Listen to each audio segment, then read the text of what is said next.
찬송가 23장 찬양을 드리시고 예배를 시작하겠습니다. 23장 만입이 내게 있으며 그 있다 찬양을 드리겠습니다. 만입이 내게 있으며 그 있다 가지고 내 구주 주신 은총을 늘 찬송하겠네. 내 은혜로우신 하나님 날 도와주시고 그 크신 영광 널리 펴 다 알게 하소서. 내 주의 귀한 이름이 날 위로하시고 이 길의 음악 같으니 참이라 되도다. 내 죄의 권세 깨뜨려 그 결박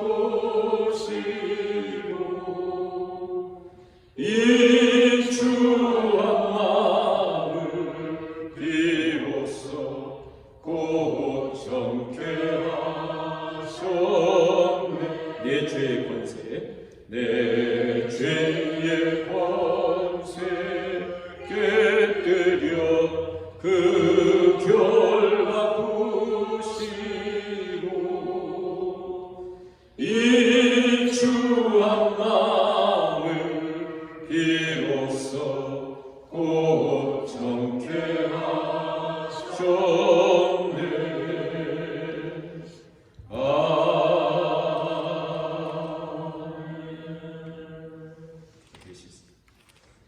사랑의 하나님, 2023년도 하나님께서 우리에게 선물로 축복을 이 한 해를 주시고 처음 수요 예배로 이렇게 모였습니다. 하나님 이 한 해 수요 예배를 통해서 부어주실 하나님의 은혜와 은총을 기대합니다. 또한 우리 가운데 하나님께서 역사하시고 새롭게 하시는 은총을 기대합니다. 무엇보다 우리 하나님 앞에 수요 예배를 드리며 다시 한번 우리를 부르신 하나님 앞에 예배자로 굳게 세워지는 귀한 시간을 될 수 있도록 우리 하나님께서 친히 우리 한 사람 한 사람 은혜로 함께 해주시고 하나님께서 오늘도 우리에게 말씀하여 주옵소서. 예수님의 이름으로 기도하옵나이다. 아멘. 찬송가 314장 찬양을 드릴 수 있습니다. 내 구주 예수를 더욱 사랑 314장. 내 구주 예수를 더욱 사랑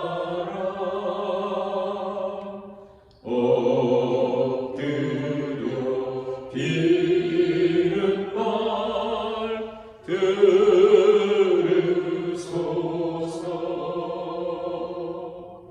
내 진정 소원이 내 구주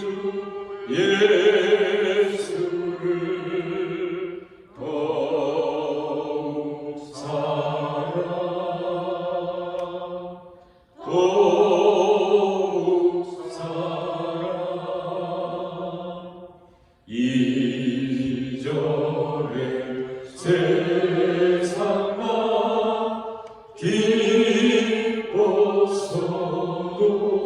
기뻤어도 지금 내 기쁨은 오직 예수. 다만 내 이름만 내 구주 예수를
찬양을 드리시고 민병원 장로님께서 기도해 주시겠습니다. 204장 주의 말씀 보세요.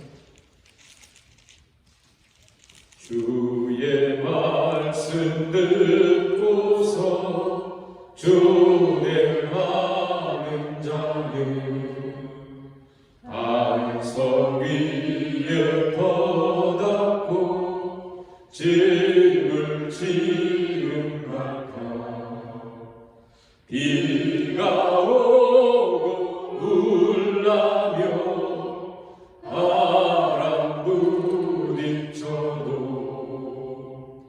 반석 위에 세운 집 무너지지 않네. 잘 짓고 잘 짓세 우리 집 잘 짓세 만세 반석 위에다 우리 집 잘 짓세 주의 말씀 듣고도 뱀치 않는 자는 모래 위에 터닫고 집을 지은 같아 비가 오고 울라며 바람 부딪힐 때 모래 위에 세운 집 그게 무너지네. 잘 짓고 잘 짓세 우리 집 잘 짓세 만세 반석 위에다 우리 집 잘 짓세 세상 모든 사람들 집을 짓는 자니 반석 위가 아니면 모래 위에 짓네. 우리 구주 오셔서 지은 상을 줄 때 세운 공로 따라서 영영 상을 주리. 잘 짓고 잘 짓세 우리 집 잘 짓세 만세 반석 위에다 우리 집 잘 짓세.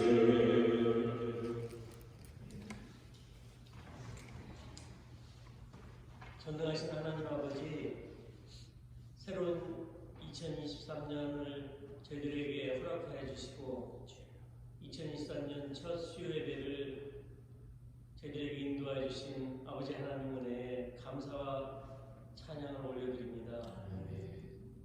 2023년을 주님과 함께 동행할 때 무엇보다도 먼저 후회하지 않는 한 해 되길 소망합니다.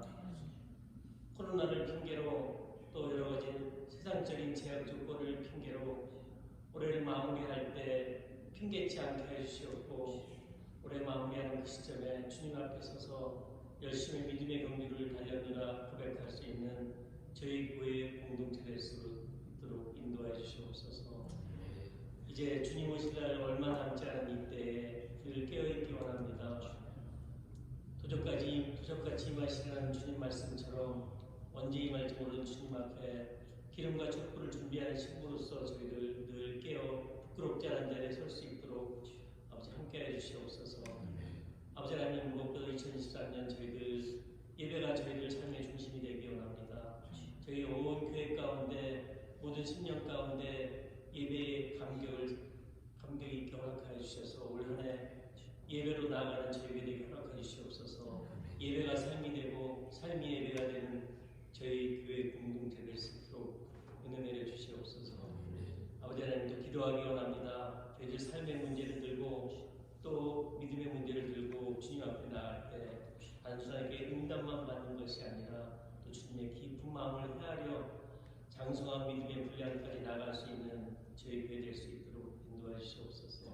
아버지 또 말씀으로 은혜 받기 원합니다. 말씀이 저희 삶을 인도하고 날마다 말씀 통하여 삶을 간증할 수 있는 저희 교회 되게 허락하여 주시옵소서.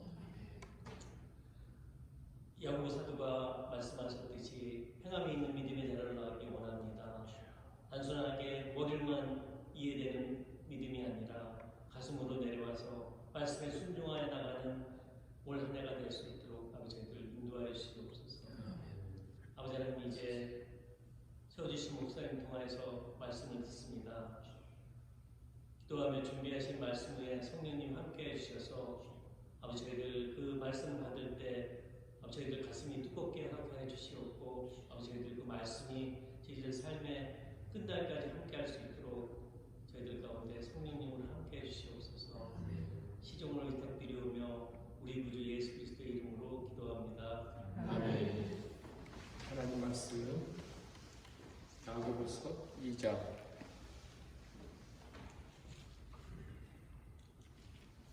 야고보서 2장 14절에서 26절까지 우리 한 목소리로 말씀 같이 읽어보시겠습니다. 야고보서 2장 14절부터 26절까지 같이 말씀하겠습니다. 내 형제들아, 만일 사람이 믿음이 있노라 하고 행함이 없으면 무슨 유익이 있으리요? 그 믿음이 능히 자기를 구원하겠느냐? 만일 형제나 자매가 헐벗고 유용하지 않으시기 없는데 너희 중에 누구든지 그에게 이르되 평안히 가라, 덥게 하라, 배부르게 하라 하여 그 몸에 쓸 것을 주지 아니하면 무슨 유익이 있으리요? 이와 같이 행함이 없는 믿음은 그 자체가 죽은 것이라. 어떤 사람은 말하기를 너는 믿음이 있고 나는 행함이 있으니 행함이 없는 내 믿음을 내게 보이라. 나는 행함으로 내 믿음을 내게 보이리라 하리라. 내가 하나님은 한 분이신 줄을 믿느냐? 잘 하는도다. 귀신들도 믿고 떠느니라. 아, 허탄한 사람아, 행함이 없는 믿음이 헛것인 줄을 알고자 하느냐? 우리 조상 아브라함이 그 아들 이삭을 제단에 바칠 때에 행함으로 이롭다 하심을 받은 것이 아니냐? 내가 보거니와 믿음이 그의 행함과 함께 일하고 행함으로 믿음이 온전하게 되었느니라. 이에 성경에 이르는 바 아브라함이 하나님을 믿으니 이것을 의로 여기셨다는 말씀이 이루어졌고 그는 하나님의 것이라 칭함을 받았나니 이로 보건대 사람이 행함으로 의롭다 하심을 받고 믿음으로만 아니니라.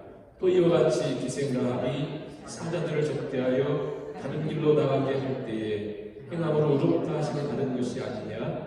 영혼 없는 몸이 죽은 것 같이 행함이 없는 믿음은 죽은 것이니라. 아멘. 예, 새해 첫 수요 예배에 함께 하신 분들을 환영하고 또 축복합니다. 하나님께서 우리 가운데 베푸신 은혜를 기대하며 주의 말씀을 상고하겠습니다. 야고보서 말씀을 우리가 상고할 때에 어떻게 보면 성경 중에 가장 오해받은 말씀 야고보서예요. 야고보서. 종교개혁을 일으켰던 루터 하면 엄청난 아무튼 신학자예요. 신학자면서도 소위 우리 그 개신교 또 뭐랄까요?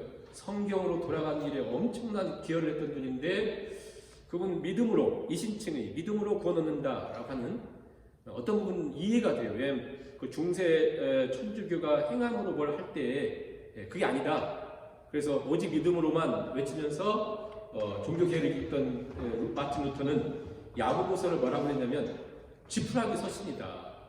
별 의미가 없다 이렇게 생각을 했어요. 그렇게 위대한 신학자도 오해할 만큼 그러니까 우리 가운데 오해할 사람이 굉장히 많을 거 아니에요. 야고보서와 별로 상관없이 지낼 수도 있습니다.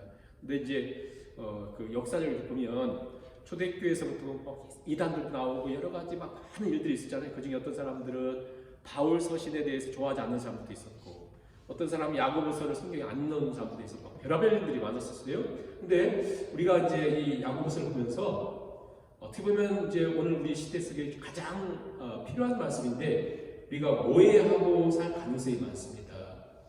그래서 이 말씀을 우리가 조금 더 그 야고보서 친밀하기 위해서 왜 야고보서가 기록되어 있는가, 그리고 목적이 무엇이고 이 야고보서를 기록하면서 최종적인 그 이루려고 했던 그 타겟, 목표 지점이 무엇이었느냐라고 하는 것을 우리가 크게 좀 이해를 해야 이 말씀이 우리한테 확 와닿지.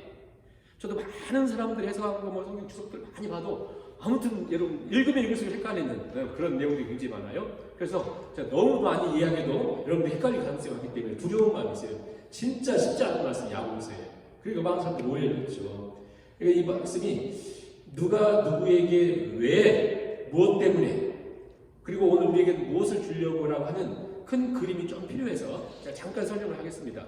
1장 1절을 보시면 하나님과 주 예수 그리스도의 종 야고보는 흩어져 있는 12지파에게 분한하노라. 이 야고보서는 야고보가 흩어져 있는 12지파에게 분한하는 말씀이에요. 그래서 야고보서를 우리가 뭐라고 하냐면 성경을 나눌 때 공동서신이라. 공동서신이라는 뜻은 뭐냐면 베드로 전후서, 요한 1, 2, 3서, 또 야고보서 공동서신이에요.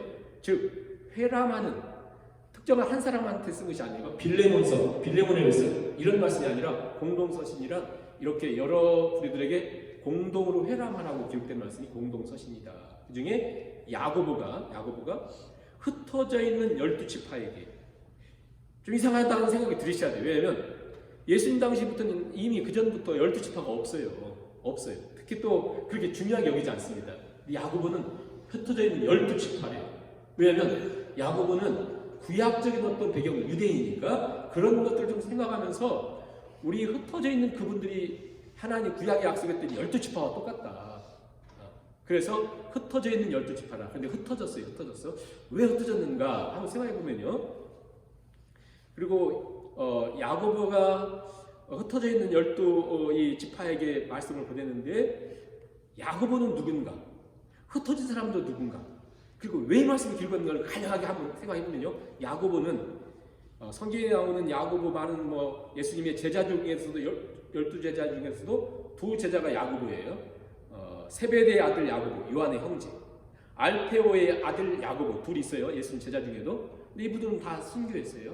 그리고 지금 여기서 야고보서를 기록한 야고보는 예수님의 동생인데 그의 삶을 잠깐 생각해보면 그는 어떤 사람이냐면 예수님이 사셨던 AD 20년대 이때쯤 해가지고 이 야고보는 자기 형인 예수님을 믿지 않았어요.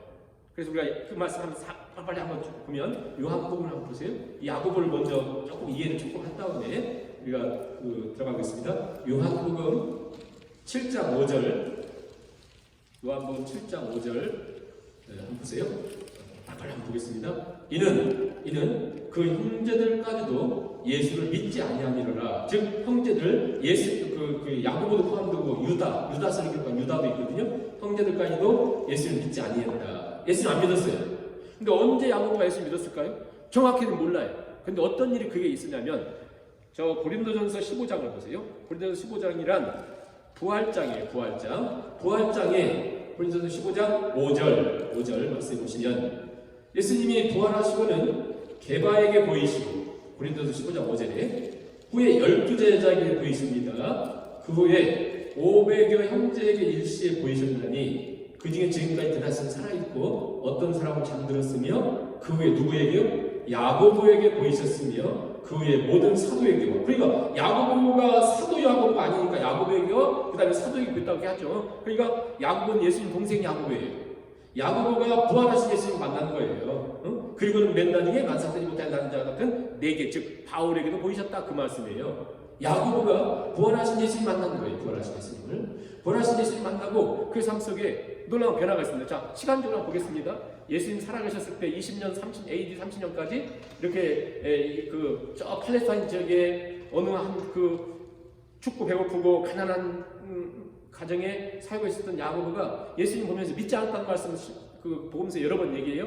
그러다가 고린도서 15장이란 예수님이 부활하시고는 40일 동안 계시면서 예수님 부활하시고 보여주셨는데 누구에게 보이셨냐면 바로 모든 사도들에게 보이기 전에 야고보에게 보이셨다.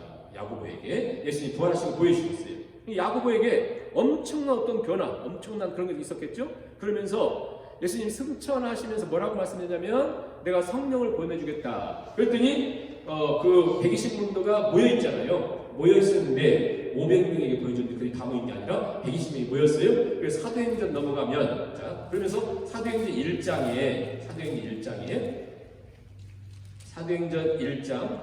14절 말씀을 보시면 여자들과 예수의 어머니 마리아와 예수의 아우들과 더불어 마음을 같이하여 오로지 기도에 힘썼다. 왜 이 말씀이 기록됐겠어요? 예수의 아우들 즉 야고보와 유다가 여기서 같이 기도하고 있었어요. 그러니까 성령의 오심을 기다리면서 120명 그 안에 같이 기도하고 있었다. 그러면서 성령의 2장에서 오순절 성령님 강림하실 때에 성령의 강림을 체험한 거죠. 야고보도요. 그래서 어떤 일이 생기냐면 시간 역시 다 보지 않겠지만 자 처음에 예수님 믿지 않고 있던 그가 이해가 되죠. 예수님 믿기가 쉽지 않을 거 아니에요. 자기 형이라고 하는데 뭐 예수님이라고 하나님이 아들이라고 막 이런 게 믿어지겠어요? 그러니까 막 어떨 땐 미쳤다고도 하고 막 그랬었거든요. 그때 그가 부활하신 예수님 만나고 그리고 예수님의 마지막 승천하신 말씀했던 것처럼 마가 다락방에서 기도하면서 성령 체험하고 오순절 성령 체험하고 그리고는 그는 아마 예수 그리스도를 전하는데 올인했던 것 같아요. 자기 인생을 올인했던 것 같아요. 그래가지고 우리가 그 사도행전 15장에 가면 어떤 일이 생기냐면 예루살렘 총회를 모여요. 왜 모였냐면 바울이라고 하는 사람과 또 바나바라는 사람이 선교를 이렇게 다니는데 믿음으로만 구원 얻는다고 하는 얘기 하면서 할례가 필요 없다는 둥 이런 얘기 하니까 심각한 일들이 있었어요. 그때 아니다. 구원은 오직 믿음으로만 인정해준 예루살렘 공회에 도장 찍은 사람이 누구냐면 야고보와 게바 베드로예요. 베드로. 그러니까 초대 예루살렘 모교회의 지도자가 누가 되냐면 베드로와 야고보인데 야고보가 더 중요권을 가져요. 그래서 거기서 도장을 찍어주고 이방인들에게도 구원이 있다, 믿음으로 구원받는다 선언했던 사람들이 누구냐면 야고보와 그 게바가 함께 그 일에 도장을 찍어줘요. 물론 그 일에 이제 베드로가 있다가 막 간증하잖아요. 이게 이방인 만나서 미리 그 처음 했던 것을 얘기하면서 이방인들에게도 구원이 있다 하면서 이제 바울과 바나바가 보고할 때마다 그것을 인정해줬고요. 나중에 이제 바울과 바나바 헤어지면서 사도 바울은 전도하고 끝나고 오면 항상 그 야고보 만나서 보고하고 이런 일들이 있었어요. 이렇게 하다가 그것을 사도 바울이 왜 이야기하는지 생각해 보세요. 저기 갈라디아서 하나만 살펴보면요. 갈라디아서 2장 9절을 보세요. 갈라디아서 2장 9절. 갈라디아서 2장 9절에 보시면 또 기둥같이 여기는 야고보와 게바와 요한도 내게 주신 은혜를 알므로 나와 바나바에게 친구의 악수를 하였으니 우리는 이방인에게로 그들은 할례자에게로 가게 하려 함이라. 자, 보세요. 또 기둥같이 여기는 야고보, 게바. 여러분 보세요. 왜 야고보가 제일 먼저 기록해요? 왜? 이 당시는 가장 연장자든지 가장 중요한 사람부터 기록하거든요. 반드시. 그러니까 게바, 즉 베드로는 예수님 사역할 때도 제일 나이가 많은 사람이었는데 하물며 그 후에 예루살렘 교회에 베드로는 굉장히 중요한 역할을 했음에도 불구하고 야고보가 더 중요한 역할을 했습니다. 그러면서 소위 사도 바울과 관계 속에서 은혜로만 구원받는다는 것을 계속 얘기하고 야고보도 그러면서 사도 바울은 이방인에게 전도하러 가고 이 야고보는 할례자에게 갔다. 자, 이렇게 하면서 이제 소위 야고보는 예루살렘 교회에 중요하게 사역을 하고 있었습니다. 이게 있었어요? 시간이 지나요? 자, 그러면 이때 우리가 예루살렘 교회 어떤 일들이 있었냐면 첫째, 그 사도 바울이 다니면서 헌금을 모았잖아요. 왜냐하면 그 예루살렘 지역 근경을 해가지고 엄청난 기근이 있었고 그래서 가난이 그곳에 기근 때문에 막 죽어갈 정도로 힘든 일이 있었을 뿐 아니라 예수님 믿는다고 하는 처음 막 예수님 믿고 할 때 믿는다고 하는 것 때문에 직장을 다 빼앗겼어요. 그러니까 기근 때문에 또 직장을 잃고 예수님 믿는다는 것 때문에 엄청 가난이 있었고 그러면서 그곳에 엄청난 바퀴가 찾아왔잖아요. 바퀴가. 그래서 흩어진 거예요. 흩어졌어요. 끝까지 그 교회를 지켰던 사람이 누구예요? 야고보예요. 그런데 흩어진 사람들, 아까 흩어졌다고 하잖아요. 자, 흩어진 사람들의 얘기를 들어보니까, 자, 그들의 외적인 문제는 뭐예요? 기근, 가난, 박해. 이것보다 더 어려운 게 어디 있어요? 그런데 야고보가 들어보니까, 야고보 사도가 아니라 야고보 선생님이 이제 그 예루살렘 사역을 하면서 들으면서 이제 이렇게 연락을 들어보니까 흩어진 사람들이 가서 이제 신앙생활을 하고 있는데 정말 그들 생명받지 신앙생활을 하는 거 아닙니까? 그런데 그들에게 문제가 들린 거예요. 문제가. 그게 기근이나 가난이나 또 무슨 박해나 이런 거 분명히 있어요. 근데 이런 것보다 더 심각한 문제가 뭐냐면 그들 내면에 변질되기 시작한 거예요. 신앙이. 마치 우리들처럼 변질되기 시작했어요. 그래서 야고보 선생님은 성령의 감동하심을 통해서 너무나 심각하다. 그래서 그 심각한 것을 얘기하면서 결국 믿음이라고 하는 것은 믿음 때문에 이렇게도 흩어졌는데 변질된 그들을 보면서 믿음이라고 하는 것은 반드시 행함이 따라온다. 동전의 양면이다. 사람이 영혼과 육체가 분리될 수 없이 분리되면 죽은 것처럼 믿음과 행함은 연결되는 것이라는 걸 강조하는 거예요. 이게 믿음은 별 필요 없고 행해야 돼 이런 얘기가 절대 아닙니다. 야고보서를 보면서 왜 이렇게 사람들이 많이 오해를 했냐면 여기서부터 오해가 되겠어요. 자, 절대 야고보 선생님은 사역하면서 믿음은 필요 없고 행함이 가장 중요하다 한 얘기가 절대 아닙니다. 그래서 계속 제가 전에 말씀드린 것은 사도 바울을 인쳐준 것도 야고보였다니까요. 믿음으로만 구원받는다는 이게 너무 중요하다. 그런데 잘 보세요. 이 세상에 어떤 것보다 큰 문제는 뭐냐면 영적인 변질인데 그 변질이 어디서 찾아오냐면 그 당시 이제 로마가 크게 지배하고 있었잖아요. 로마가 다스릴 때 뭐가 중요하냐면 힘, 권력. 그래서 팍스 로마는 자기들이 힘으로 평화를 준다고 하잖아요. 그러니까 그 어떤 것에 사람들이 지나가면서 그것에 영향을 받는 거예요. 그래서 그 영향을 믿음이 있다는 것은 그 영향을 받고 그 영향 속에 사라져가는 것이 아니라 진짜 믿음이라고 하는 것은 말로만 고백이 아니라 그 어마어마한 영향 속에서 뚫고 나가는 것이 믿음이지. 그 잠식되어 죽는 것을 믿음이라고 하지 않는 거다. 그걸 얘기하는 거예요. 지금 그러니까 진짜 믿음, 참 믿음, 살아있는 믿음, 구원 얻는 믿음이 믿음인 거지. 말로만 믿음이라고 하고 난 믿네 하는 것은 귀신도 믿는다고 그 말씀 하잖아요. 헷갈릴까봐 제가 아무튼 그 정도 하고 야고보서에서 꼭 하고 싶은 얘기가 뭔가를 한번 전해드려볼게요. 1장은 자 야고보서 보세요. 1장은 어떻게 보면 5장밖에 안 되지만 서른 것 같아요. 서른 것 같습니다. 지금 굉장히 어려움이 있잖아요. 그러니까 시작하자마자 내 형제들아 시험 나가거든 문제 기쁘게 여기라 이렇게 시작하잖아요. 아무튼 이렇게 시작하죠. 그러니까 야고보서 1장은 2장부터 5장까지 있는 내용을 이렇게 볼 수 있는 이렇게 망원경과 같아요. 이렇게 싹 보여주는. 그러니까 오늘 있는 내용이 1장에 있는 내용이 2장, 3장, 4장, 5장을 딱 커버해줘요. 이 부분을 잘 이해를 해야 됩니다. 그래서 그러면 무엇을 얘기하고 싶었는데 그게 바로 뭐냐면 뭐 시험이 있다, 뭐 시련이 있다 이런 얘기하다가 하고 싶었던 얘기가 뭐냐면 26절, 27절이에요. 이게 중요합니다. 26절, 27절 보세요. 지금 참 믿음, 살아있는 믿음, 구원 얻는 믿음을 지금 얘기하잖아요. 그 믿음은 뭐냐? 누구든지 스스로 경건하다 생각하며 자기 혀를 재갈 놀리지 아니하고 자기 마음 속이면 그 경건 헛것이다. 자, 말을 얘기해. 혀. 참 경건이 뭐냐? 혀를 다스리는 거다. 둘째 27절. 하나님 앞에서 정결하고 더러움이 없는 참 믿음은 고아와 과부를 환난 중에 돌보는 것이다. 쉽게 얘기할게요.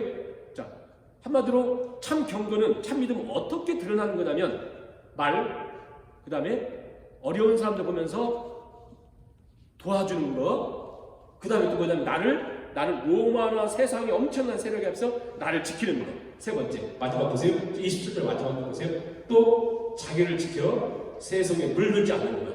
자, 지금 야고보서에서 뭘 얘기하고 싶었어요?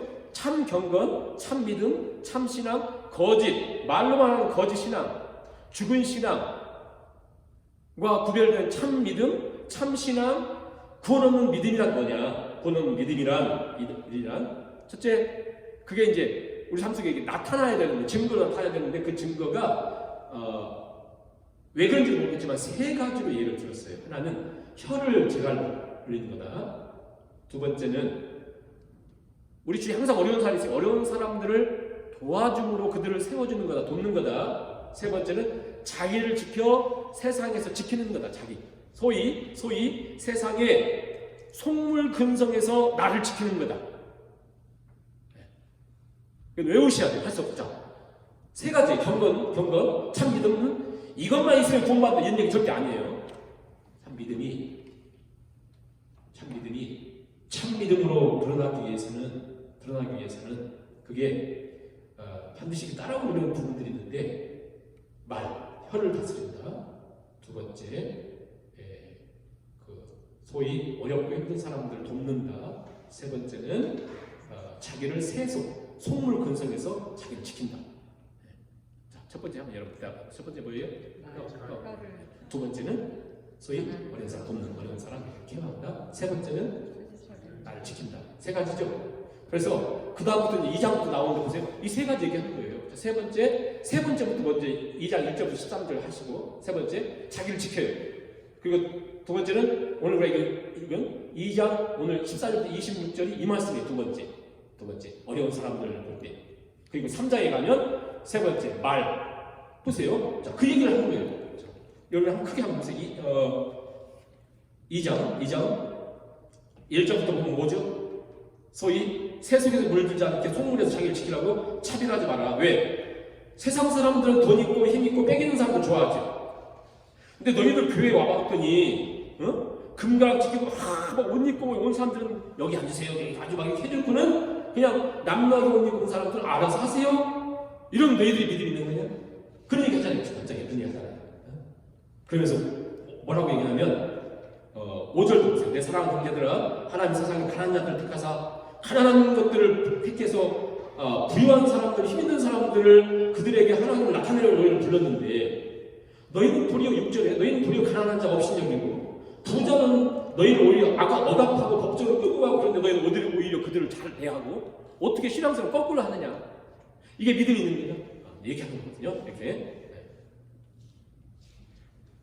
우리 시간이 없으니까 아무튼 그렇게. 그러니까 자, 3개 중에 마지막 3번을 먼저 얘기하고, 그 다음에 두 번째를 오늘 14절부터 26절에서 합니다. 두 번째가 뭐예요? 두 번째가 부지에 어려운 사람 도와주는 거 쭉 다 하겠고요. 마지막 세 번째는 뭡니까? 세 번째 말은 3장 보세요. 내용들은 너희는 선생님들 우리가 더 의식하고 더 생각하지 말고 선생되지 말라. 우리가 다 실수가 많은 말에 실수가 없으면 하면서 배를 보라. 5절도 보세요. 이와 같이 혀도 작은 짓으로도 큰 거 자랑하고 혀는 불의의 세계라. 이렇게 되죠. 그러면서 8절에 혀는 너희의 길들일 사람이 없다니. 그럼 혀를 계속 얘기해요. 혀를 4장도 가보세요. 4장도 너희 싸움이 어디서 나느냐, 다툼이 어디서 나오냐, 정령에서 나오고 너희가 용식되어서 막 쭉 나오죠. 너희가 왜 이러냐 이렇게 얘기하죠. 그 다음에 11절부터 또 보세요. 또 다른 단락이 시작되는데, 형제들 너희 서로 비방하지 마. 형제 비방한 자는 너희가 이미 판단하고 너희가 이미 하나님 자리에 있고 율법의 준행자가 되었다. 얘기하죠. 이렇게. 그리고 5장에 가서 뭐합니까? 너희 부한자들아, 자, 물질에 대한 얘기 하잖아요. 너희 부한자들아, 너희에게 이 말 고통이 얼마나 많은 줄 아느냐? 이런 얘기 하잖아요. 그리고 끝나요. 그리고 마지막 이제 그 엘리야처럼 기도하자 하고 끝나거든요. 이게 야고보서예요. 야고보서. 그러니까 야고보서를 통해 하나님이 무엇을 말씀하시려고 하는가에 대한 전체적인 그림이 딱 그려져서, 그렇구나. 바로 믿음됨이 또 진짜 참 믿음이 구원 얻을 만한 믿음이라고 하는 것은 뭐 갑자기 성수가 이런 것이 아니라 결국은 우리 안에 어떠한 변화로 이렇게 그 믿음이, 구원 얻는 믿음이 우리 이끌어가는구나. 그 중에 이제 두 번째를 오늘 14절부터 26절에서 말씀하는데, 자, 14절부터 26절도 딱 우리가 그림을 그리고 시작하셔야 돼요. 무엇을 얘기하는가? 13절 26절 가난한 사람 무조건 도와주면 우리가 구원받습니까? 그런 얘기 아니에요. 뭔 얘기 하고 싶었냐면 잘 보세요. 무슨 얘기를 지금 14절 26절에 하고 있냐면 14절 보세요. 내 형제들아 만약 사람이 믿음이 있다고 하면서 행함이 없으면 무슨 유익이 있느냐?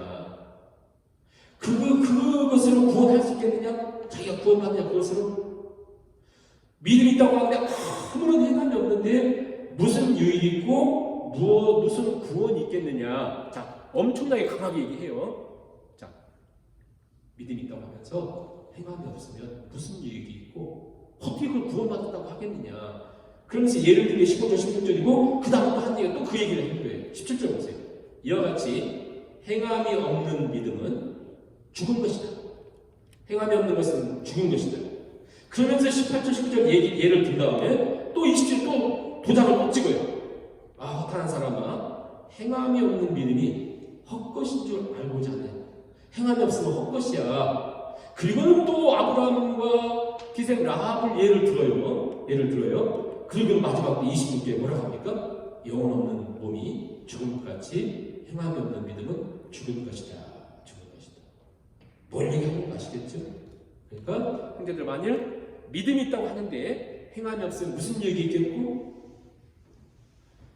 믿음이 있다고 하면서 행함이 없는 것은 죽은 것이고 행함이 없는 믿음은 헛것이고 영혼 없는 몸이 죽은 것 같이 행함이 없는 것은 이미 죽은 것이다. 계속 얘기하죠. 그 얘기하려고 이해가 돕도록 이렇게 사이사이에 설명하는데 이게 오히려 더 어려워요. 이것만 딱 얘기하면 되는데 근데 아무튼 뭐 유대인들은 확 오겠죠. 근데 우리도 조금만 이해를 해보면 자 14절에서 형제들아 만약 믿음이 있다고 하면서 행함이 없으면 아무 유익이 없다. 그리고 어떻게 구원하겠느냐. 그래서 예를 들어요. 어떤 형제나 자매가 막 헐벗고 있어요. 그리고 일용할 양식이 없는데 이렇게 얘기합니다. 아유 이렇게 추운데 이렇게 벗고 있어요. 따뜻하게 입으세요. 그게 막 굶고 있어요. 아, 왜 굶어요? 라면이라도 먹죠. 옛날에 그런 얘기 했었잖아요. 라면이라도 뭐 이래요. 자, 아무 유익이 없잖아요. 아무런 도움도 안 되고 유익이 없잖아요. 그런 것처럼 믿음이 있다고 하는데 이 믿음이 내 삶 속에 아무런 행함으로 따라오지 않는 것은 그렇게 아무런 유익이 없고 아무것도 아닌 것처럼 그 믿음이 아무것도 아닌 것이 되어버린다. 아, 그럼 나 이제부터는 난 많이 도와줘야 되겠네. 그런 얘기가 아니라는데 반드시 이 믿음이라고 하는 것은 반드시 따라온다는 거예요. 왜 그러냐면 믿음이라고 할 때 이 믿음은 아무튼 창세기부터 요한계시록까지 모든 교회는 아무튼 딱 하나예요. 하나. 구원 얻는 길은 하나예요. 우리는 오직 모든 율법을 다 지키면 구원 받죠. 그러나 그걸 지킬 사람이 없잖아요. 그래서 오직 예수 그리스도께서 이루신 구원의 사역을 내 것으로 받아서 이신칭의 그분의 죽으심으로 우리가 그분을 믿음으로 우리가 의롭다 칭함을 받잖아요. 근데 그분을 믿는다고 할 때 그 믿음이란 게 뭐냐면 내가 우리 하나님을 믿고 하나님 의지하고 따르고 싶은데 내가 불가능하니 우리 예수님의 그 의로우심을 내 것으로 받아서 그 내 것으로 받아 살아가는 거잖아요. 그러므로 내가 예수님을 믿는다는 것은 예수님이 내 안에 사시고 예수님이 원하시는 길을 내가 막 걷는다기보다도 성령의 도우심으로 한 걸음 한 걸음 걷는 거지. 입으로만 옷 많이 입으세요. 먹을 거 많이 먹으세요. 그런 것들이 아무 유익이 없는 것처럼 이렇게 드러나는 행함이 없다는 하는 것은 소위 믿음이 없는 것이다. 그리고 다시 17절 보세요. 이와 같이 행함이 없는 믿음은 죽은 것이다. 행함이 없는 건 죽은 것이다. 그래서 뭘 얘기를 드냐면요. 19절 보세요. 네가 하나님은 한 분이신 줄을 믿느냐? 잘하는도다. 귀신들도 믿고 떠느냐? 갑자기 굉장히 무서운 얘기를 해요. 귀신들도 갑자기 귀신 얘기를 해요. 귀신들도 너희들 믿는다고 하는 것처럼 믿고 떤다. 왜 이 얘기를 하냐면 복음서에 보세요. 예수님 가는 곳마다 예수님 가장 잘 아는 존재가 누구냐면 귀신들. 지극히 높으신 하나님의 아들이여 하면서 막 얘기했거든요.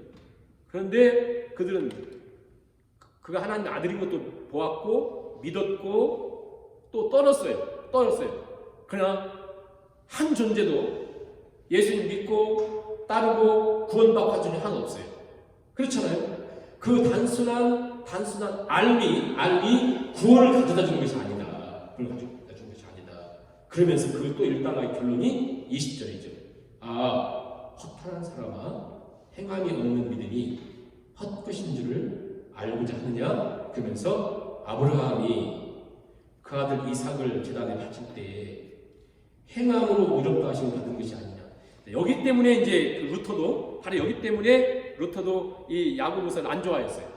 왜냐하면 똑같은 본문이 로마서 4장에도 갈라디아에서도 사도 바울은 아브라함이 의롭다함을 받았다는 것을 창세기 15장 6절 말씀을 인용하면서 자식이 하나도 없을 때 하나님이 하늘의 별처럼 바닷가의 모래처럼 네 후손을 주게 했더니 아브라함이가 아멘 믿습니다 그랬거든요. 그래서 그것을 의로 여기셨잖아요. 의로 믿어서 의로 여겼는데 야고보는 뭐라고 얘기하냐면 여기서 21절에 아브라함이 그 아들 이삭을 제단을 바칠 때에 행함으로 의롭다 하심을 받은 것이 아니냐 그래요.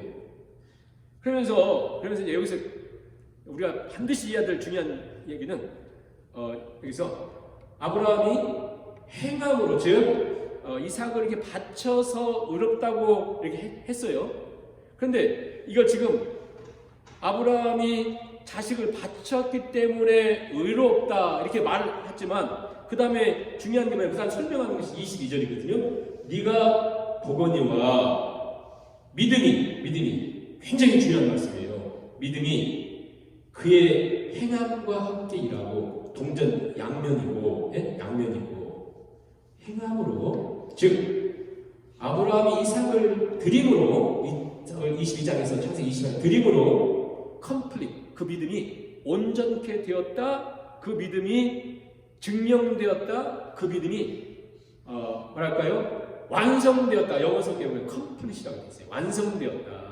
즉 창세기 15장에서 자식이 없을 때 하나님 약속을 믿고 22장에서 자식을 드릴 때에 그 믿음이 있다고 하는 것이 증명되었다. 그 얘기 증명되었다. 온전하게 되었다. 어떻게 이해가 되시나요? 헷갈리십니까?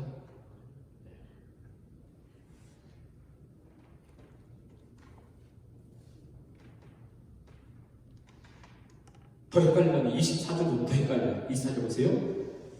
24절 보시면 이에 성경의 이름과 아브라함이 하나님을 믿으니 이것을 의로 여기시다는 말씀이 이루어졌다. 그는 하나님의 보시같지만 받았다니 이루어졌는데 사람이 행함으로 의롭다 하심을 받고 믿음으로만은 아니니라.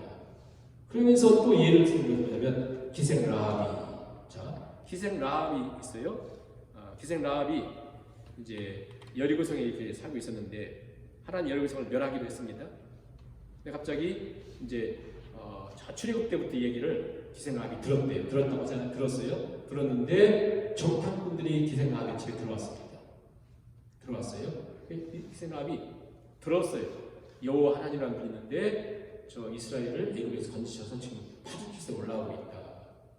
듣고 또 어떻게 들었는지 모르겠지만 이 여리고성을 하나님이 멸하기로 하셨다 얘기를 듣고는 우리를 좀 살려주세요 그랬어요. 자, 그건 믿음이잖아요. 그런데 여기서 말하는 게 뭐냐면 봐라 기생 라합이 사자들을 접대하여 다른 길로 가게 할 때에 행함으로 의롭다 하심 얻은 것이 아니냐 이렇게 말하거든요. 그게 무슨 얘기냐면 이런 얘기거든요.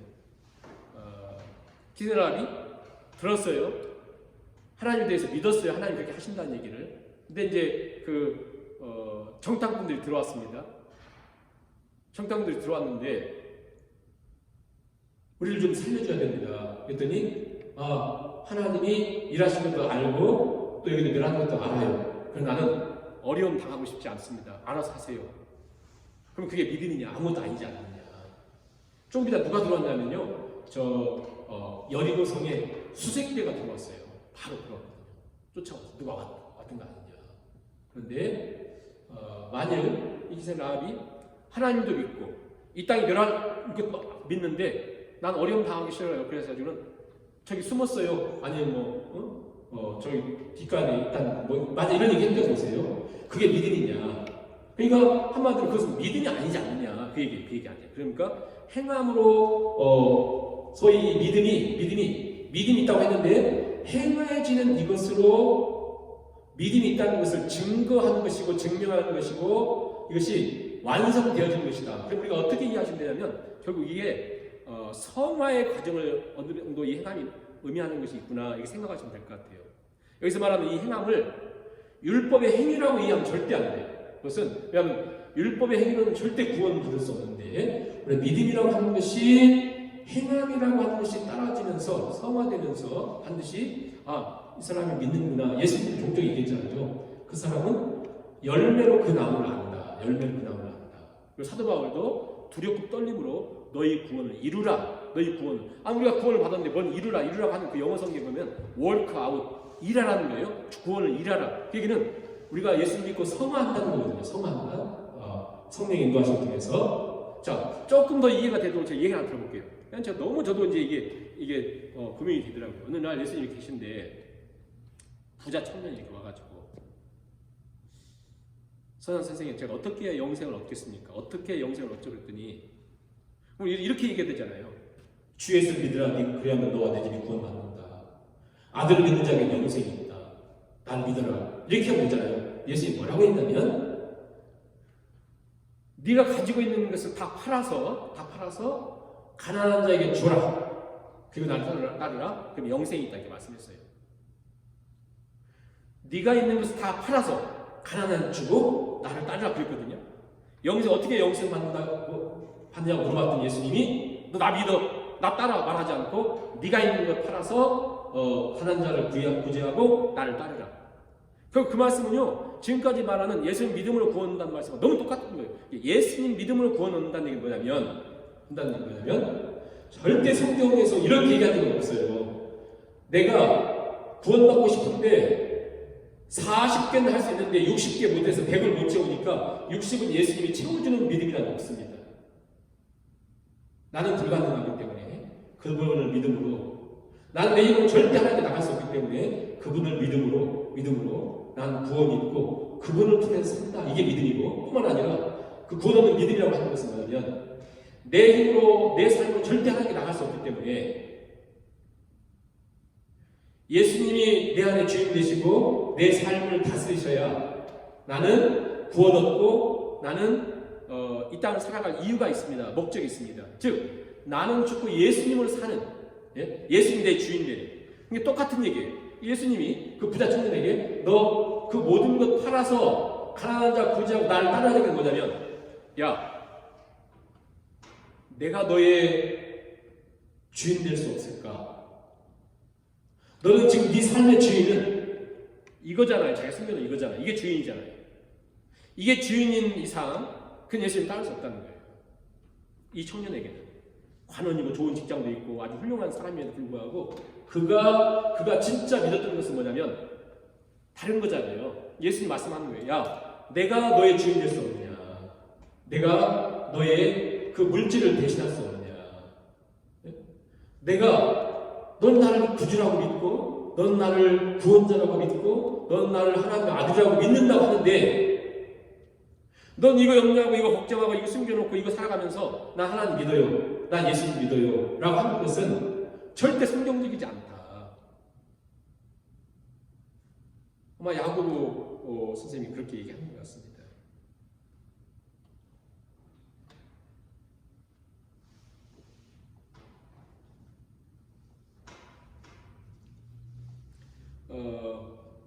믿음과 행위는 분리될 수 없다. 그래서 믿음의 조상인 아브라함을 예를 들고 어떻게 보면 초신자 같은 초보자 같은 기생 라합을 예를 듭니다. 그러면서 다시 결론이 26절에 영혼 없는 몸이 죽은 것 같이 행함이 없는 믿음이 죽은 것이다. 죽은 것이다. 영혼이 없으면 몸이 움직일 수 없는 것처럼 우리의 믿음, 행함이 같이 이렇게 연결되어 있다. 근데 아브라함을 예를 들고 또 기생 라합의 예를 들면서 결국 이 믿음이라고 하는 것이 나에게 믿음이 있을까 믿음이 없을까는 어떻게 증명이 되냐면 아브라함 보세요.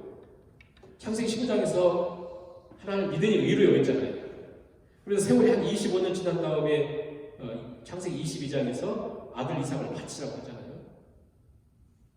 성경에 보면 창세기 22장 잘 보신 것 아시는 것처럼 하나님이 아브라함을 시험하사고요. 시험입니다. 시험. 그것은 템트시 아니고 테스트예요. 테스트. 근데 시험인데 그 시험이라는 거 생각해 보세요. 우리 학교 다닐 때도 시험이 굉장히 싫어요. 그래도 불구하고 시험이 없으면 누가 열심히 했고 누가 열심히 안 하는지 모르잖아요. 그런 것처럼 우리 신앙에도 내가 정말 믿음이 있는가가 이렇게 테스트돼야 내가 어떤 존재인가를 알 수 있고 야고보서 1장에서도 너희가 시련을 만나거든 너희가 여러 가지 시험을 만나거든 야고보서 1장에 계속 얘기하거든요. 어려움이 찾아왔기 때문에 그래요. 자, 그런 것처럼 이 기생 라합에게도 뭐가 찾아왔냐면 절대적인 위기가 찾아왔잖아요. 자기가 그 정탐꾼도 숨긴 것을 들키면 죽습니다. 그렇죠? 뜻하지 않은 위기 속에서 기생 라합의 신앙은 처음이지만 초신자와 같은 존재지만 위기가 찾아왔을 때 그 신앙의 시금석에 그에게 정말 믿음이 있는 것인가. 우리에게도 종종 시험이 오기도 하고 또 이렇게 기생 라합에게 위기가 찾아오는 것처럼 위기가 뜻하지 않은 위기가 찾아옵니다. 네. 굉장히 어려운 위기 또 무너질 수밖에 없는 그런 위기들 네? 좌절할 수밖에 없는 그래서 많은 사람들이 그 앞에 좌절하고 주저앉고 신앙을 포기하고 그럴 때가 많습니다. 중요한 건 뭐냐면 이런 시험의 시기들 그 다음에 어려운 위기의 순간들이 우리를 하여금 우리의 믿음이 진짜 믿음인가를 이게 보여주게 하는 거죠. 그런데 평상시에는 믿음이 있다고 하고 막 벼락을 산을 옮길 만한 믿음이 있다고 엄청나다 하는데 조금 문제만 딱 생기면 그냥 아무것도 아닌 것처럼 될 때가 굉장히 많잖아요. 우리가 왜냐하면 우리가 살고 있는 시대가 그래서 그렇습니다. 그래서 많은 사람들이 주저앉기도 하고 좌절하기도 하고 신앙을 포기도 하고 그렇습니다. 그런 위기들이 그런 시험의 순간들이 진짜 믿음인지 가짜 믿음인지 우리 진정성을 보여주고 있다. 믿음은 위기와 고난과 시험 속에서 더 빛을 발합니다. 그러면 이제 말씀을 맺겠는데요. 자, 조금 큰 그림으로 한번 생각해 보세요. 예수님 당시, 복음서, 예수님이 일하신 것도 또 사도 바울이 일할 때도 가만히 보세요. 주로 뭐와 많이 싸웠습니까? 율법의 행위로 구원 얻으려고 했던 사람들. 사도 바울이 율법의 행위로는 절대 구원받을 수 없다. 그렇죠? 그거 많이 씨름하고 붙었죠. 그 다음에 지금 야고보 선생님이 사역하면서 성도들 보면서 그가 진정으로 힘들었던 것이 뭡니까? 그들은 지금 율법을 지킴으로의 문제가 아니에요. 그들의 문제는 뭐였습니까?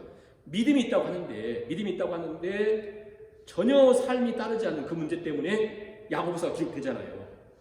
그러니까 어찌 보면 대상이 달라요.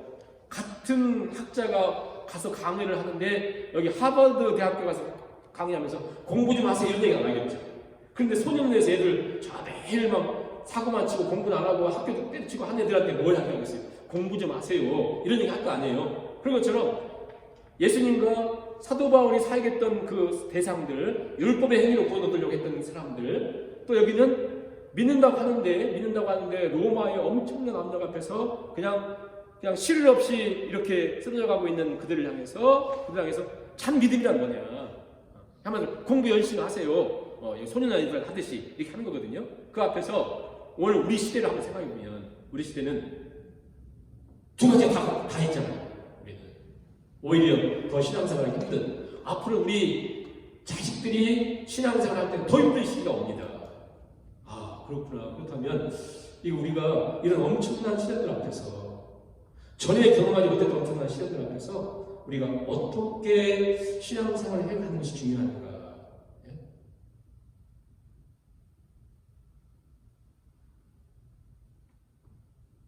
점점 믿음의 용기도 필요하고 또 더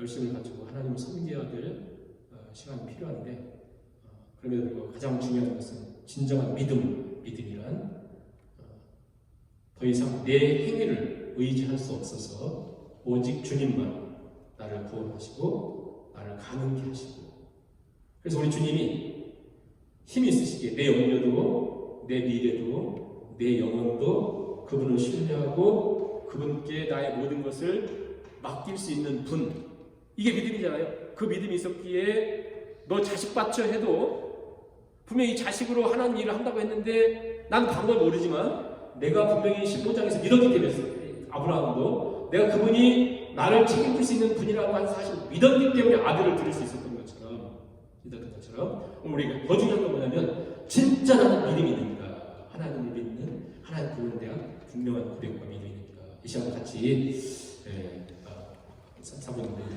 말씀을 생각하면서 기도하시면서 시대에 우리가 잠들지 않고 깨어서 믿음의 길을 걸어갈 수 있도록 기도하시고 주기도문으로 시간을 마치도록 하겠습니다. 걸어가시는 하나님 아버지 우리가 야고보서 말씀을 묵상하며 또 주 앞에 섭니다. 믿음이 너라하고 희망이 없는 시대 또 로마의 권력과 힘과 그 무서운 압력에 한일없이 무너졌던 초대교회의 성도들의 모습처럼 오늘 이 시대의 시대적인 사고와 시대적인 흐름에 너무나 쉽게 매몰되어 살아가는 시대 속에서 오늘 야고보서 말씀이 전도서 말씀처럼 우리의 삶을 찌르게 하시고 또 잘 바뀐 못처럼 우리 심령에 새겨지게 하시니 이 말씀으로 경계를 세우라 말씀하시면서 우리가 경고를 받고 이 말씀으로 도전을 받고 깨어있는 삶을 살아가는 저와 성도들 할 수 있도록 주께서 함께 하시고 은혜 베풀어 주시기 간절히 소원합니다. 하나님 아버지 기도합니다. 믿음을 더하시며 행함이 없는 믿음은 마치 영혼이 없는 육체와 같이 아무런 얘기 없고 원할 수 없고 이미 죽은 것이라 말씀하셨는데 하나님 아버지 무엇보다 하나님을 향한 굳건한 믿음 나를 책임지시고 바뀔 수 있고 항상 인도하시는 하나님을 향한 고백으로 신뢰로 건강한 저동들이 되게 하소서.